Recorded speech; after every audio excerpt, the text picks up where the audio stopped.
Mans vārds ir Dagnis Dubrovskis. Esmu Latvijas Lauksaimniecības Universitātes Meža fakultātes dekāns un savā ikdienā nodarbojos ar mežsaimniecības izpēti un šo jauno atziņu nodošanu jaunajām paaudzēm.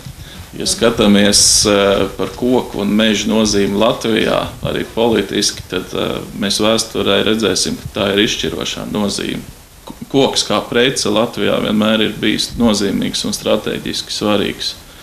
Un, ja mēs runājam jau par Latvijas tautas mentālo apziņu, tad cik pasakas, cik teikas, cik stāsti, dziesmas nav saistītas ar mežu, manuprāt, ļoti daudz. Un mums ir pilnīgi savādāka mentalitāte kā tādiem īriem vai kādām citām tautām, kas dzīvo teritorijās, kas nav klāts ar mežu. Viņi to nesapratīs. Jo mēs arī dzirdam, redzam, ka tie cilvēki, mūsu cilvēki, kas ir izceļojuši, viņiem visvairāk ar Latvijā pietrūks daba, iespēja jogot, iespēja sēņot. Tā ka mēs esam būtībā ļoti cieši saistīti ar mežu.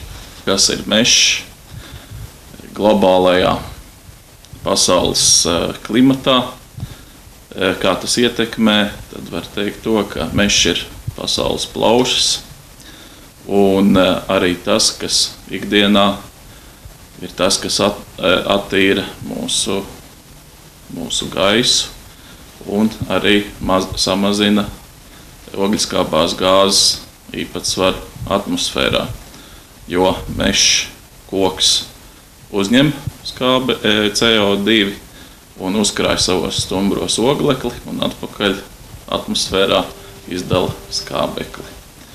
Un kāpēc mežs ir mums tik nozīmīgs, kāpēc koks mums ir tik nozīmīgs? Tāpēc, ka audzējot mežu, audzējot koku, mēs izaudzējot koku, to tālāk pārstrādājot un nesadedzinot, šo koku varam izmantot mēbelēs, mūsu ēkās, daudz kur citur. Un tas ir tas ogleklis, kas nav vairs globālajā apritē, bet kas jau ir konservēts mūsu vajadzībām.